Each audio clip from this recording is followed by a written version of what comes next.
Ya, pada sesi video kali ini kita akan membahas mengenai database terkait topik database management. Topiknya fokus kepada indexing. Tentunya dengan nama index gini ya. Tentunya kita sudah pernah mengalami, pernah tahu lah. Kira-kira indeks itu pernah kita jumpai, kita pernah lihat di dalam struktur database ataupun di dalam sebuah buku. Biasanya kalau di dalam sebuah buku paling belakang itu adalah indexing.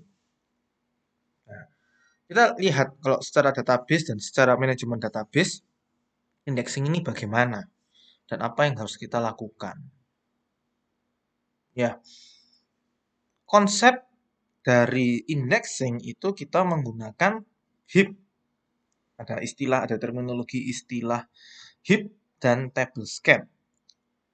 Heap itu adalah istilah ya, yang digunakan pada saat tabel tersebut tidak menggunakan indeks sama sekali. Ya. Lalu ada istilah namanya table scan, yaitu bagaimana cara pencarian atau metode pencarian data pada heap. Nah, kan kayak gitu. Nah, tablescan akan mencari data pada tabel database dari awal hingga menemukan data yang dicari, ya kan.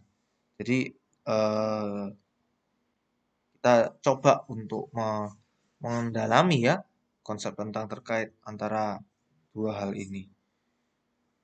Nah, misalkan kita punya kasus ya, contoh kasus bagaimana mencari data dari data di atas, misalkan ada nomor satu, nomor 2, nomor 3, nomor 4, nomor 5 ini adalah data employee, ya kan.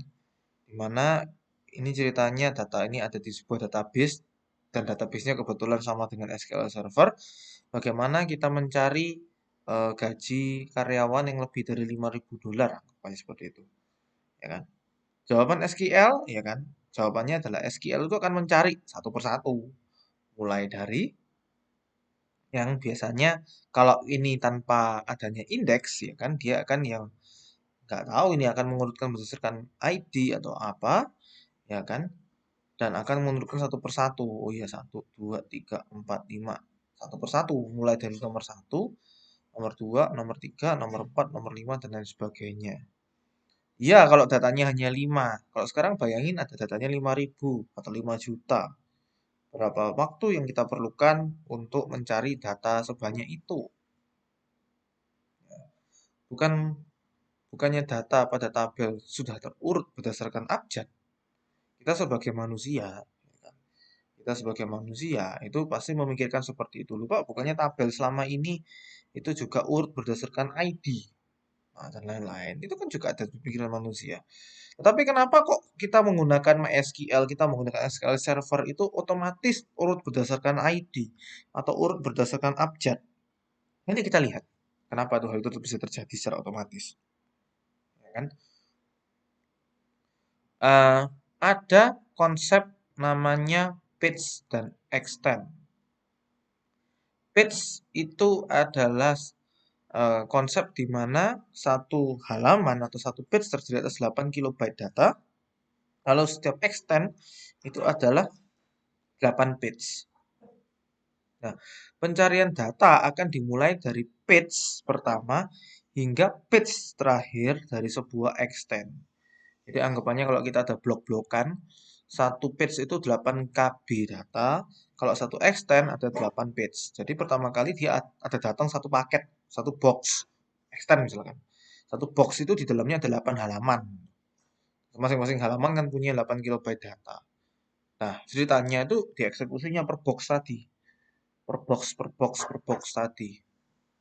Nah, kurang lebih seperti itu konsepnya kalau kita tanpa menggunakan adanya indexing. Jadi ya per box 8 per 8 data per 8 kali 8 data atau 64 kilobyte data dia di apa namanya dicari dan dieksekusi seperti itu. Nah, ya apa caranya kita menggunakan supaya apa data itu bisa dieksekusi dan dapat dicari dengan cepat? Ada namanya indexing. Nah, Kalau kita tanpa indexing, kalau kita tanpa bayangin tabel tanpa primary key, itu loh apa hubungannya dengan primary key? Biasanya pada tabel-tabel DBMS pada umumnya saat ini, kalau Anda punya primary key, ya kan, berarti otomatis disematkan indexing pada primary key tersebut. Nah, biasanya urut berdasarkan urutan primary key. Misalkan kalau ini integer yang auto increment, berarti ya dia urut berdasarkan nomor 1, 2, 3, 4, 5 hingga yang paling besar. Secara otomatis kita tanpa sadar kita sudah menggunakan indexing pada database modern. Ya.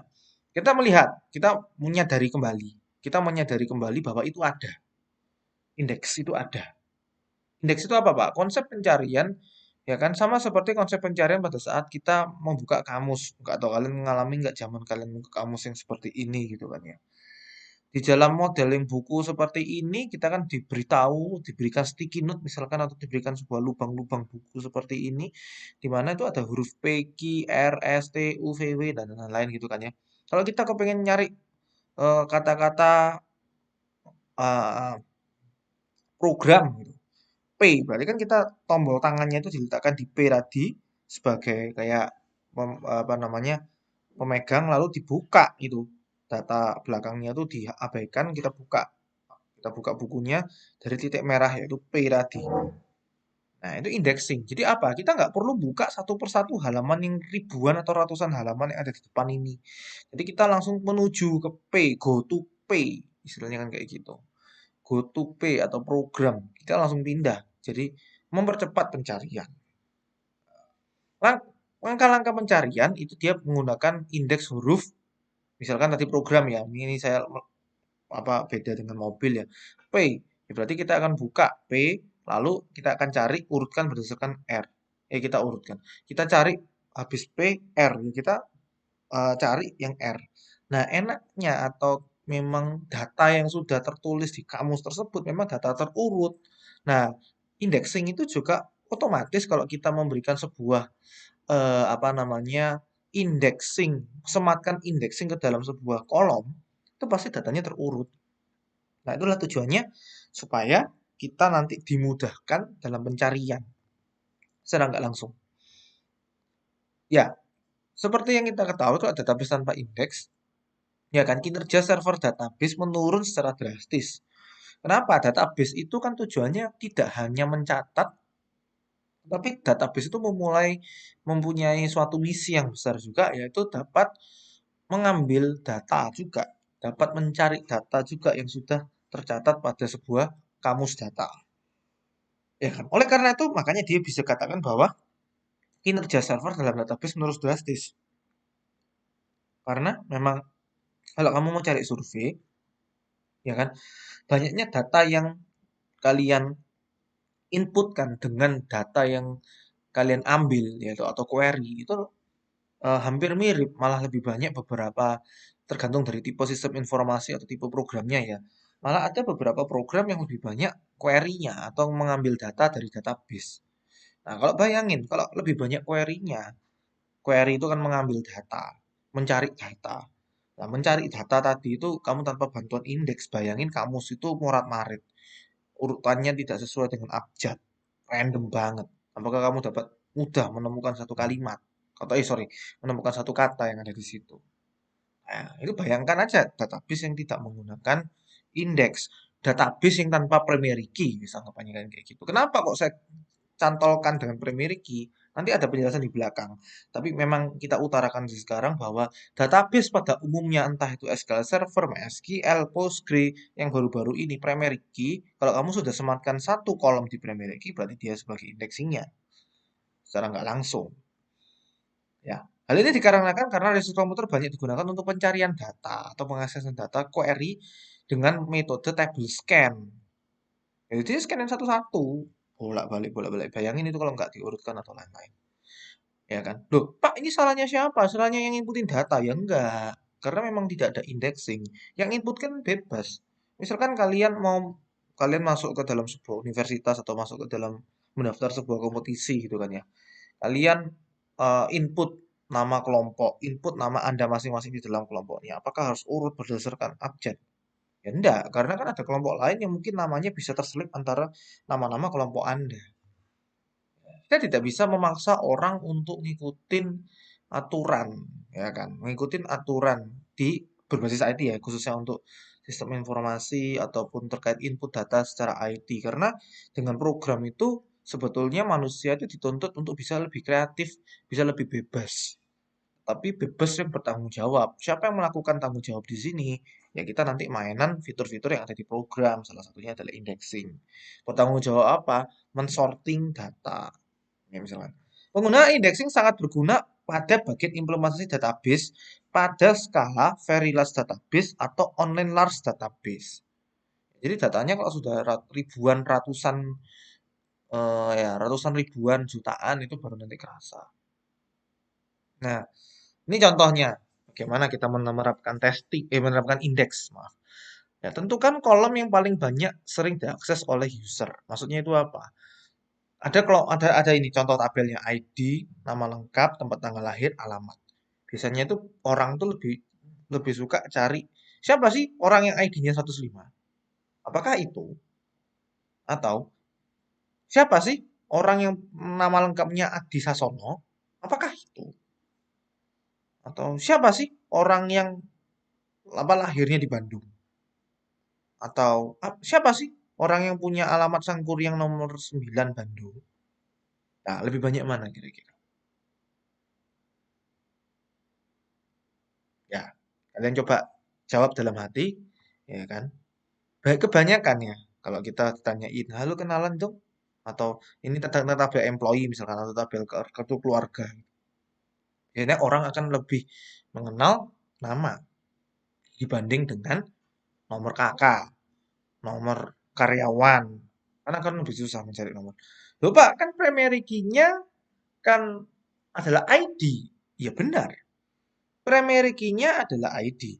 Tapi orang akan lebih ingat nama daripada primary key. Karena terkait konsep indexing adalah menentukan kolom mana yang paling sering diakses user. Kolom mana yang paling sering dicari untuk parameter pencarian. Tentunya nama. Nah, pertanyaannya, apakah nama lengkap? Pertanyaan kedua ini. Apakah nama lengkap? Tentunya tidak. Biasanya kan kita hanya cukup mengenal dengan nama panggilan.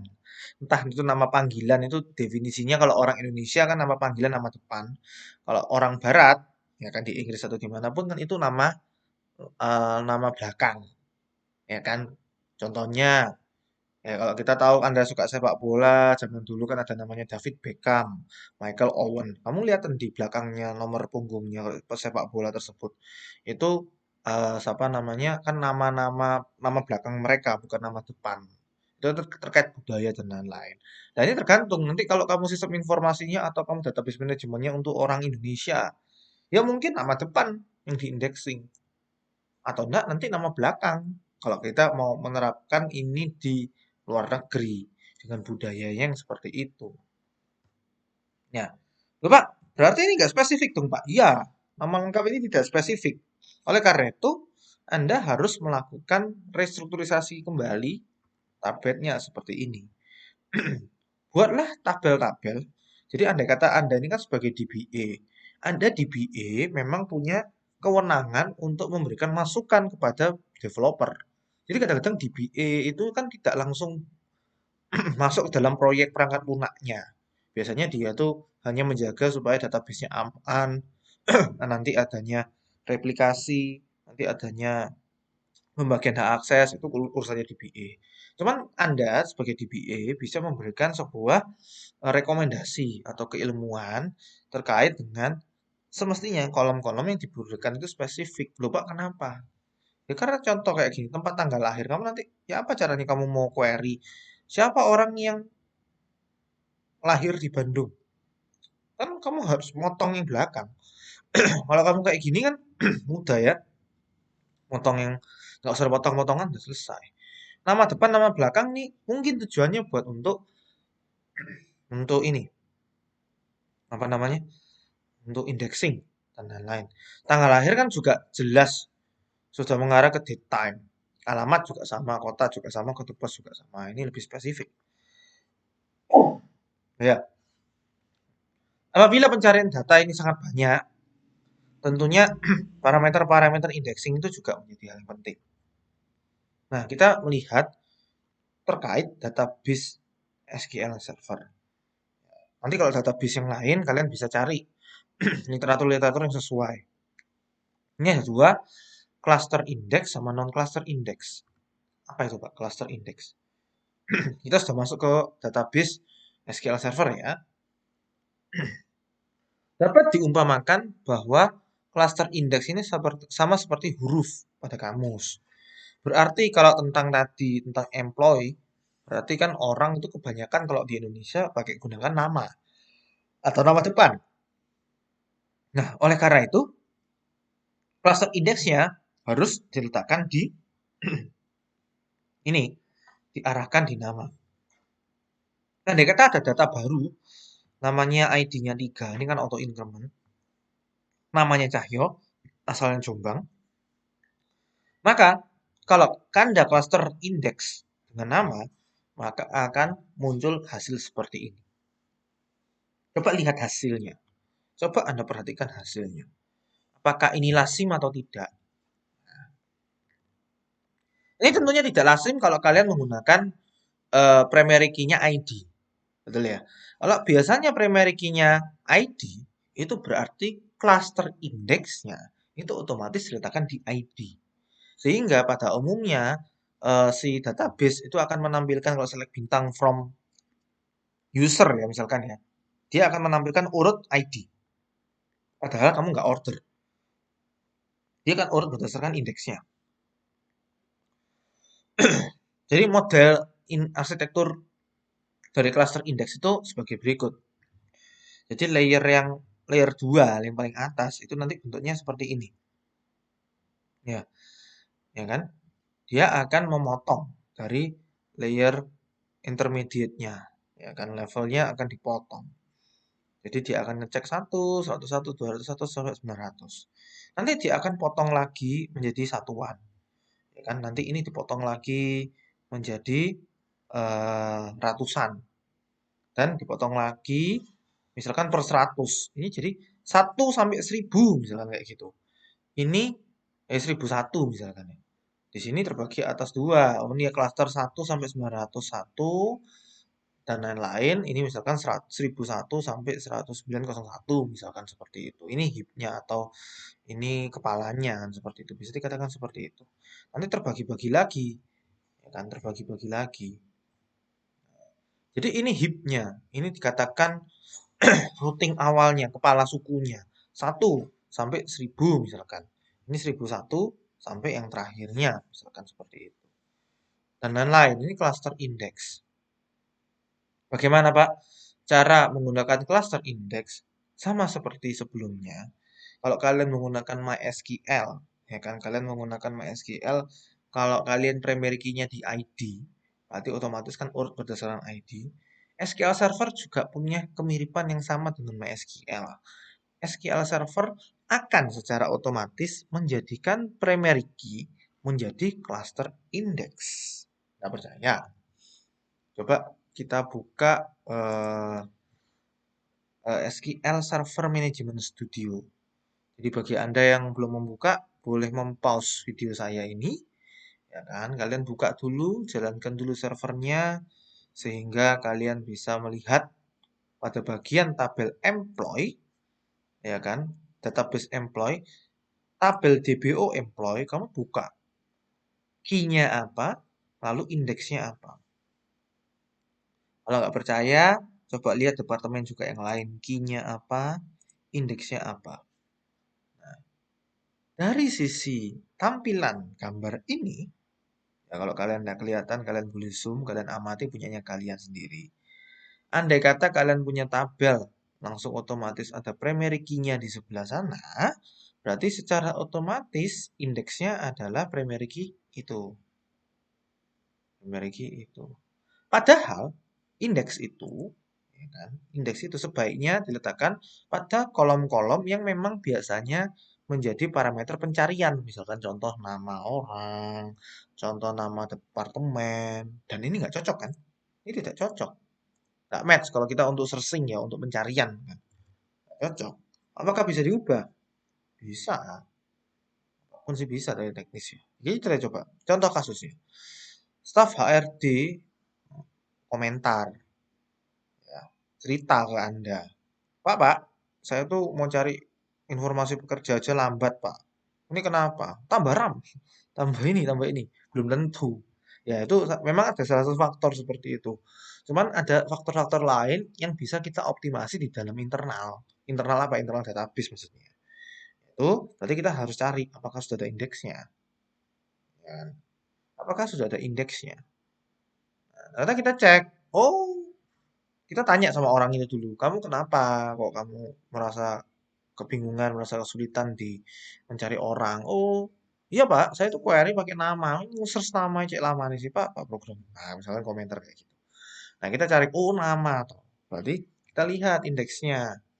Oh, apa? Indeksnya ternyata default. Maksudnya apa? Default dari eh, key yang menjadi primary key tadi. Default, tidak ada masalah, nggak ada masalah. Kalau dia mencarinya berdasarkan primary key, ya mungkin cepat kan kayak gitu.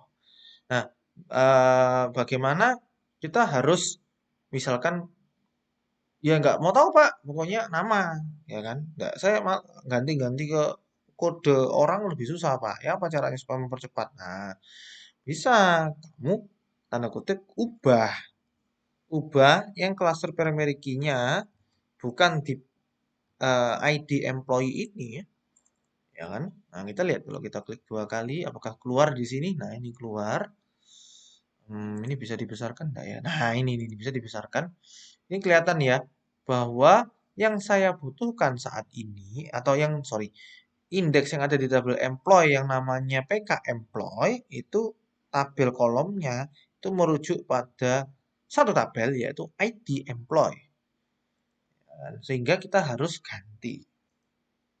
Delete. Apakah berhasil? Nah, ini kan cek ini. Oh,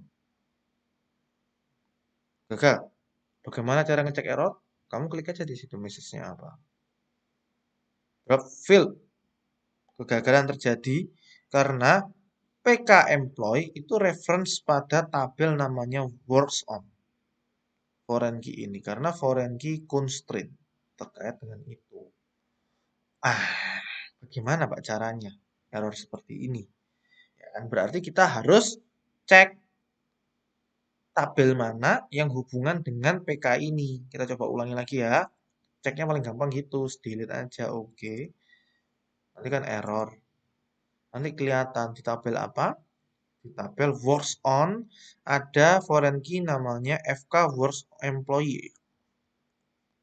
Works on kita cari key ya kan. Nah, ada key yang di sini. Ya kan? Nah, ada key yang di sini. Nah, apa yang dilakukan? Nah, kalau di PPT kalau nggak salah saya lihat di delete ya kalau nggak salah. Nah, kamu lihat bacaan. Ini di delete. Kalau di delete pasti Pak, iya karena frame ini kan foreign key dari works on employee ini ya kan, ID employee ini ya, nanti akan copot primary key-nya. Primary key-nya akan hilang di sini. Ini kan foreign key ya, kalau nggak percaya. Ini dilihat ya, lah ini foreign key. Kalau kita hapus di sini, ya kan, delete, berarti kan akan hilang. Dia tidak jadi foreign key. Atau ada dua. Kita coba modifikasi.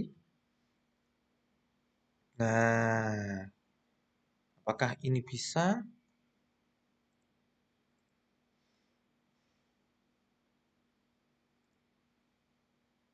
Nah, ini no action ini. Update rule ini foreign key constraint. Masih ingat ya, kan ada kalian insert or update specification atau kalau kalian kadang-kadang bisa ngomong foreign constraint ada restricts, ada cascade. Nah, kalau di MySQL ada itu. Tetapi kalau yang ada di sini ini hanya pilihannya no action, cascade, set null, default. Paling gampang ya kan adalah kalau ada perubahan-perubahan aneh-aneh dan lain-lain, kamu bisa membuat sebuah nilai di sini. Kamu menggantikan cascade. Artinya cascade itu apa? Kalau andai kata ada apa-apa, ada perubahan apapun di sana, kamu otomatis mengubah. Nah, karena tadi kita mengupdate, kita coba update rule karena kita tadi mengupdate hubungannya. Dan walaupun kita mendelete indeks seperti ini kan kita mengupdate key-nya, kita tidak melakukan apapun. Nah, kita coba ya. Kita coba di close langsung ini kan tanda bintang di sini. Nah, ini save. Nah, apakah ini berhasil? Coba ya, continue yes. Nah, tidak ada tanda bintang, berarti mestinya dia punya, coba lihat di modify, insert update specification cascade. Nah, kita coba ya delete. Di kanan, ini kan delete, oke, error. Nah, kita coba yang delete-nya langsung ini. Karena kenapa Pak? Foreign key ini biasanya mengganggunya dari sisi sini. Kita coba-coba. Nah, ada tanda bintang, jangan lupa di save. Yes. Ya, coba delete. Error juga. Nah, kan? Coba modifikasi. Enforce foreign key constraint. Coba nih, coba dikasih no ya. Save. Kita coba delete. Maka, jadi memang ternyata nggak bisa ya kita gantikan di seperti itu karena terkait ini. Kita coba-coba dulu saja, kan ada masalah. Ya, ya sudah. Berarti kalau kita nyoba tadi kan sudah foreign key constraint sudah dibuat modifikasi. Bagi Anda yang menemukan cara lain, misalkan, oh Pak, saya pakai set null, saya pakai set null jalan Pak, silahkan coba aja. Coba-coba saja, ini kan tidak ada salahnya. Ini apa ini? Employee successful, enable to quit employee set null. Because no one reference column, no label. Oh, tidak bisa, karena dia tidak boleh null. Ini loh, ID-nya tidak boleh null. Sudah, ya apa caranya Pak? Copot aja. Ya, jadi yang ini tanda bintang ini ya sudah close aja, no. Nggak bisa ngapa-ngapain, kita copot aja, sama seperti di PPT. Klik kanan delete, betul ya. PPT juga seperti itu kalau nggak salah ya. Ya kan, dia klik kanan delete, oke. Error juga. Oh, foreign key constraint doesn't exist in the SQL Server. Kita lihat, kita coba refresh.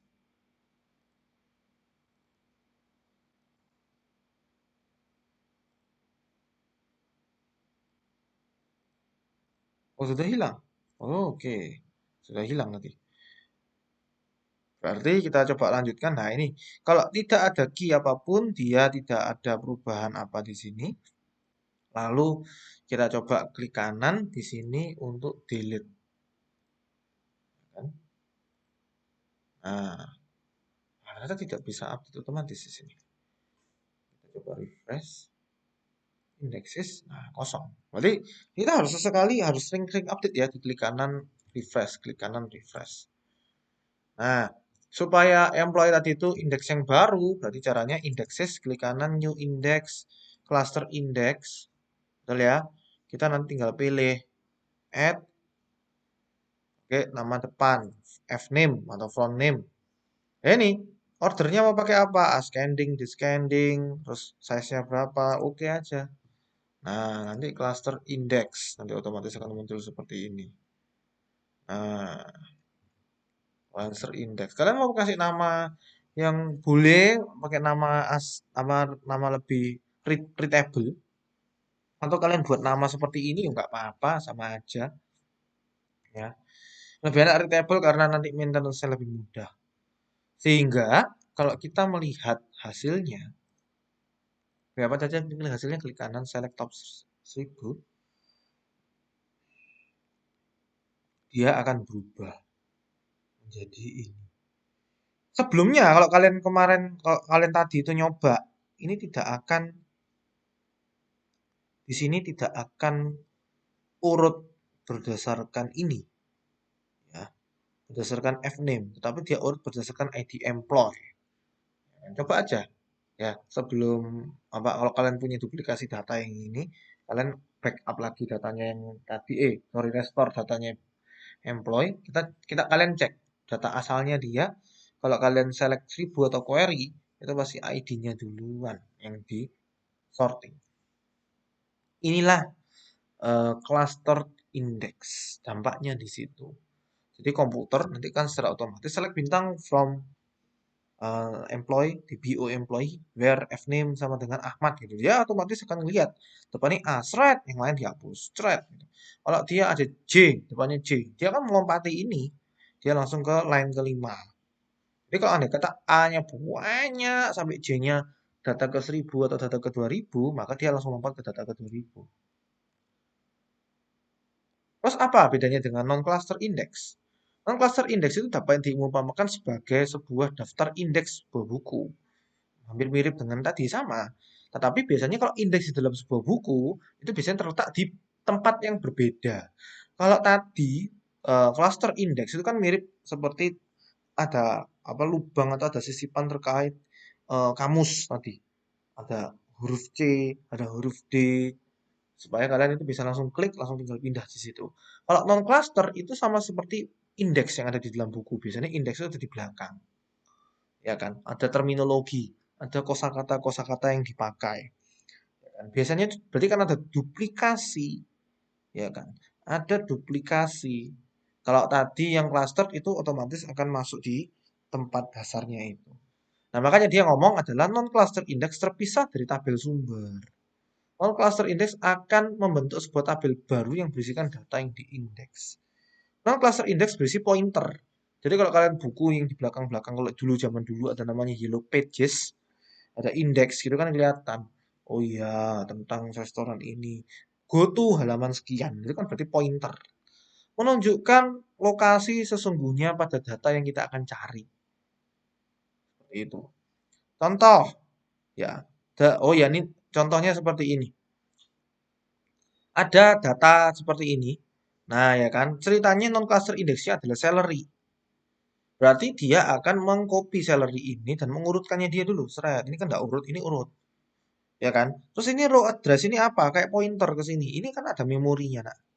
Jadi setiap data itu pasti ada memori. Yes, anggapannya ada ID lah. Ya. Sel kesekian atau row kesekian itu anggapannya memori. Atau row address. Sama lah. Itu paling gampangnya kayak gitu. Oh, masuk kepada eh, row atau baris ke 1231. Ya, misalkan. Nah, kayak gitu. Jadi ini angkanya nanti data ke 1231, data ke 1535, data ke 76, data ke sekian, sekian, sekian, sekian. Dan berbagai hal. Kayak gitu ya. Nah, satu tabel boleh memiliki nilai lebih dari satu non-cluster index. Nah, ini kekhususannya. Jadi, Anda kata tadi kalau cluster index itu hanya satu aja, single column. Ya, hampir bersaing dengan primary key. Kalau non-cluster index itu enggak, itu bisa bebas. Nah, itu kelebihannya. Jadi kalau ini tentang non-cluster index, ya root pages-nya kayak gini, ini datanya kurang lebih seperti ini. Nah, lift yang di bawah ini kan tanda kutip kan adalah kopian dari yang di atas, tetapi nanti ada pointer yang merujuk ke data sumber yang ada di atas. Atau dikatakan heap table. Nah, bagaimana cara membuat cluster index? Mirip dengan tadi, tetapi milihnya adalah non-cluster. Ya, kalau kita mau cari, misalkan employee. Employee tadi kita mau tambah. Clusternya ada cluster, misalkan salary, klik kanan. Oh, saya coba gini, klik kanan, new index, non-cluster index. Jadi lihat ya, saya ulang ya. Klik kanan, new index. Di sini cluster index tidak bisa dipakai karena sudah ada non-cluster index. Ya kan? Terus kita add, kita buat salary. Oke, oke. Nah, nanti akan muncul kayak gini. Kalau nggak percaya, diklik 2 kali bisa, nanti akan kelihatan apanya diperlukan.